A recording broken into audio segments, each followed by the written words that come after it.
Hello बच्चों, NCERT mathematics class 10th का chapter 4 है द्विघात समीकरण। इस एक वीडियो में हम इस पूरे चैप्टर का कंसेप्ट समझेंगे। तो आइए शुरू करते हैं। तो देखिए, चैप्टर सेकंड में हमने पढ़ा बहुपद, द्विघात बहुपद। तो इसको लिख देते हम A X square plus B x plus C. ये द्विघात बहुपद होता था, लेकिन द्विघात बहुपद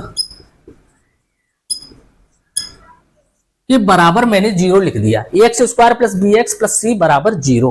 तो ये हो गया समीकरण, द्विघात समीकरण। द्विघात क्यों है?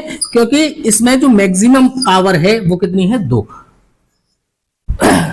चर की, वेरिएबल की जो मैक्सिमम घात है वो कितनी है? 2। इसलिए है ये द्विघात समीकरण। और समीकरण क्यों है? क्योंकि बराबर जीरो, यानी something is equal to something. अगर किसी के बराबर कुछ है तो हम उसे क्या कहते हैं? समीकरण कहते हैं। तो ये था हमारा बहुपद और ये था हमारा समीकरण। ठीक है, द्विघात समीकरण की जनरल फॉर्म है, मानक रूप है A X square plus B x plus C is equal to zero है, जहां ए बी और सी, ए बी एंड सी क्या है? वास्तविक संख्याएं हैं, रियल नंबर्स हैं, वास्तविक संख्या है। ए बी और सी क्या है? वास्तविक संख्याएं हैं। और A is not equal to zero, यानी कि जो एक्स स्क्वायर का गुणांक है ए, वो जीरो के इक्वल नहीं हो सकता। कैसे नहीं हो सकता? अगर मैं ए को जीरो रख दूं, अगर मैं ए को जीरो रख दूं तो क्या हो जाएगा? Zero into x square plus B x plus C is equal to zero. तो ये सारा जीरो हो गया ना, तो क्या बचेगा? Zero plus B x plus C is equal to zero. तो क्या आया? B x plus C is equal to zero, जो कि एक द्विघात समीकरण नहीं है, क्योंकि यहाँ एक्स की कितनी पावर है? 1।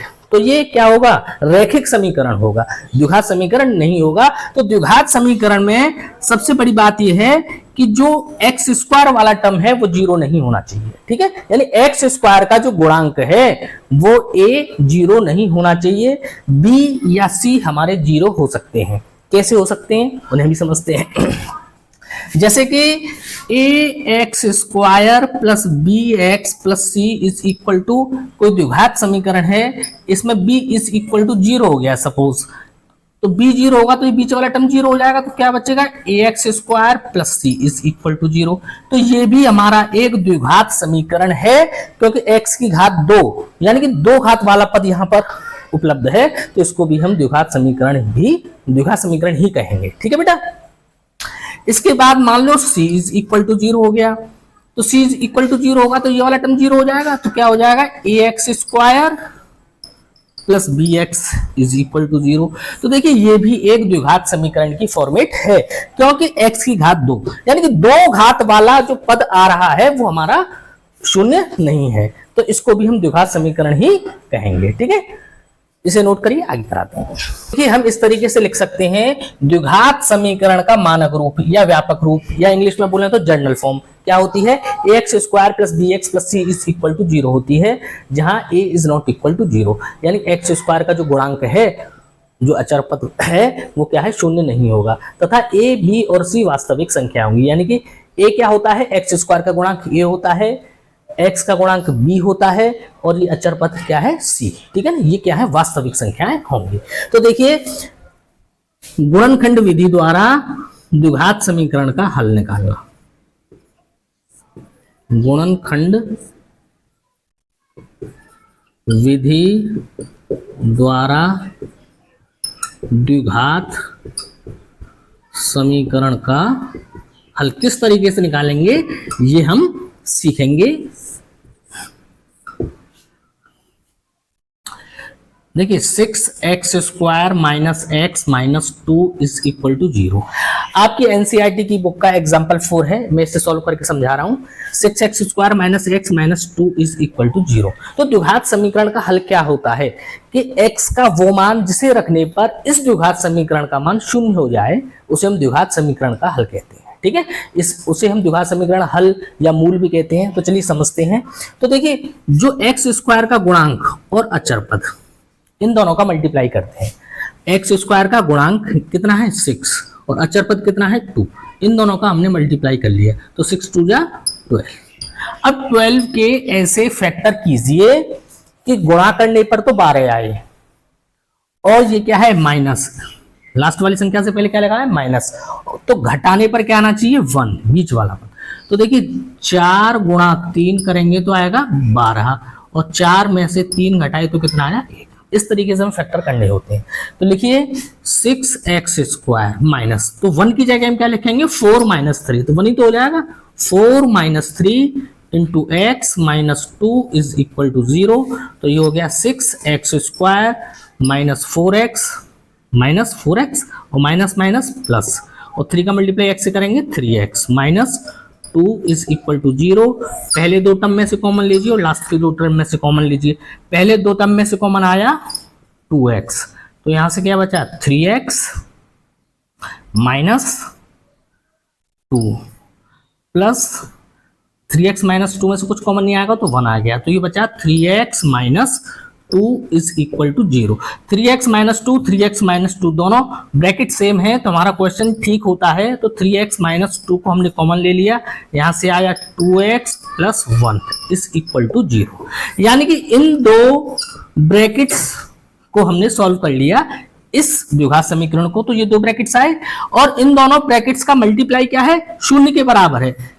और कोई भी दो संख्याओं का गुणनफल 0 कब होता है कि उन दोनों संख्याओं में से कोई एक संख्या 0 हो, यानी कि या तो ये 0 होगी या ये 0 होगी, यानी इन दो संख्याओं का गुणनफल क्या आ रहा है 0 आ रहा है ना। तो गुणनफल 0 कब आता है कि दोनों संख्याओं में से कोई एक संख्या 0 हो हमारी। तो हमें नहीं पता कौन सी 0 है, ये 0 है या ये 0 है, तो अब पहले एक बार इसको 0 लेंगे और एक बार इसको 0 लेंगे। तो देखिए 3x माइनस 2 बराबर 0 लिया, 3x माइनस 2 को हमने 0 को इक्वल लिया, तो 3x is equal to 2, minus का 2 लड़ जाएगा प्लस का 2, तो x इज इक्वल टू 2/3, ठीक है। और 2x प्लस 1 को 2x प्लस 1 को हम 0 लेंगे इक्वल टू 0, तो क्या जाएगा 2x is equal to -1, x is equal to minus का 1/2, यानी कि x की दो वैल्यूज हमारे पास आए 2/3 और माइनस का 1/2। और मैं पहले ही बताया कि जितने घात का समीकरण होता है, ये कितने घात का है 2 घात का, द्विघात है, तो जितनी घात का कोई समीकरण होगा उसके मान भी उतने ही आएंगे। तो x की दो वैल्यूज आ गई, दो मान आ गए, x का मान कितना आया 2/3 और माइनस का 1/2, x के दो मान आए। तो ये दोनों इस द्विघात समीकरण के हल भी हैं और मूल भी हैं। इन्हें हम क्या कहते हैं, हल कहिए या मूल कहिए, कुछ भी कहिए, शून्य कहिए, इंग्लिश में जीरोस कहते हैं, ठीक है ना। तो समझ में आ गया आपके गुणनखंड विधि से किसी द्विघात समीकरण के हल किस तरीके से निकाले जा सकते हैं, ठीक है। इसको हम कहते हैं मध्य पद यानी मिडिल टर्म स्प्लिट मेथड, ठीक है। इसे आप नोट करिए, फिर इसके आगे बताते हैं। देखिए बच्चों, अभी हमने गुणनखंड विधि के द्वारा किसी द्विघात समीकरण का हल यानी कि मूल निकालने की विधि को समझा। इसके बाद आता है द्विघात सूत्र, द्विघात सूत्र क्वाड्रेटिक फॉर्मूला। ये होता है, देखिए कोई द्विघात समीकरण है ax² plus bx plus c is equal to 0 की फॉर्मेट में है, तो द्विघात जो सूत्र है उसको हम कहते हैं x is equal to -b plus minus √b² minus 4ac/2a। ये हमारा द्विघात सूत्र कहलाता है। -b plus minus √b² minus 4ac/2a, यानी कि a, b और c, सबसे पहले तो हमें ये आइडेंटिफाई करने की जरूरत है a, b और c हैं क्या।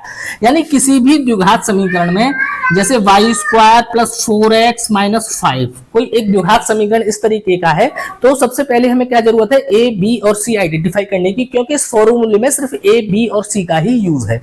तो देखिए मैंने बताया जो स्क्वायर वाला पद होता है x² या y² या t², कोई भी जो स्क्वायर वाला पद होता है उसका गुणांक होता है a। तो यहाँ देखिए स्क्वायर वाला पद है y², लेकिन y² के साथ कोई संख्या नहीं है, तो क्या हो गया 1, तो a इज इक्वल टू क्या है हमारा 1।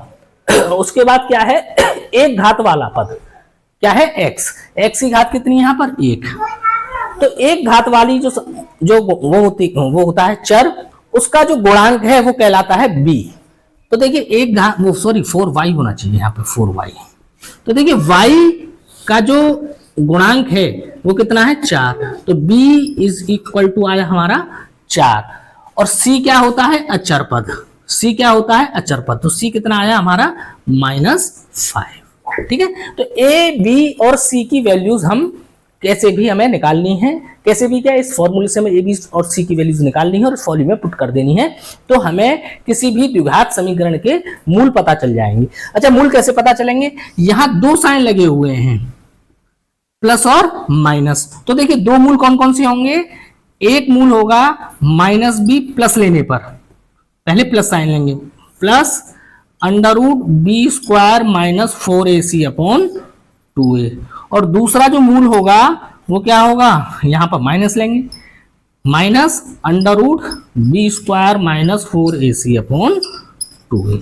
यानी कि दोनों बार हमें एक बार प्लस लेना है और एक बार माइनस लेना है। एक बार प्लस लेने पर एक मूल आ जाएगा और माइनस लेने पर हमारा दूसरा मूल आ जाएगा। ठीक है, तो इस फॉर्मूले को आप याद करिए और इस फॉर्मूले की मदद से हम किसी भी द्विघात समीकरण का मूल ज्ञात कर सकते हैं। ठीक है, इसके बाद हम समझेंगे मूलों की प्रकृति के मूल किस तरीके के होते हैं। मूल 3 प्रकृति के होते हैं, हमारे सिलेबस में है जो, ठीक है ना, उसे अभी हम समझते हैं। अभी हमने जो द्विघात सूत्र पढ़ा वो क्या था, x = -b plus minus √b² - 4ac upon 2a।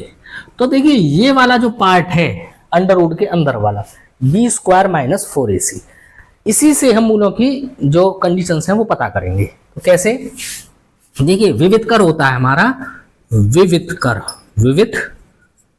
यानी कि d, डिस्क्रिमिनेंट, ये होता है b² - 4ac। सबसे पहले हम किसी भी इक्वेशन में, किसी भी द्विघात समीकरण में a, b और c फाइंड करेंगे। a, b और c फाइंड करने के बाद विवितकर यानी कि d की वैल्यू b² - 4ac हम निकाल लेंगे। तो देखिए जब किसी भी इक्वेशन में b² - 4ac की जब कोई भी वैल्यू निकालेंगे तो वैल्यू या तो पॉजिटिव आएगी, धनात्मक, ठीक है, या क्या आएगी, शून्य, और यह क्या आएगी, ऋणात्मक। 3 तरीके से ही वैल्यू आ सकती है और तो कोई कंडीशन पॉसिबल है ही नहीं। इसकी वैल्यू या तो धनात्मक आएगी यानी शून्य से बड़ी आएगी, या ऋणात्मक आएगी यानी शून्य से छोटी आएगी, या शून्य आएगी। तो ठीक है, इन्हीं 3 कंडीशंस के आधार पर हम मूलों की प्रकृति ज्ञात करते हैं। कैसे ज्ञात करते हैं तो समझिए, यदि फर्स्ट कंडीशन क्या है, यदि b² - 4ac is greater than 0, is greater than 0 यानी कि 0 से बड़ा है, विवितकर b² - 4ac यानी विवितकर 0 से बड़ा है यानी कि धनात्मक है। कैसा है, धनात्मक। तो हमारे मूल कैसे होंगे, मूल होंगे हमारे वास्तविक तथा भिन्न भिन्न। भिन्न भिन्न का मतलब है अलग अलग, ठीक है ना।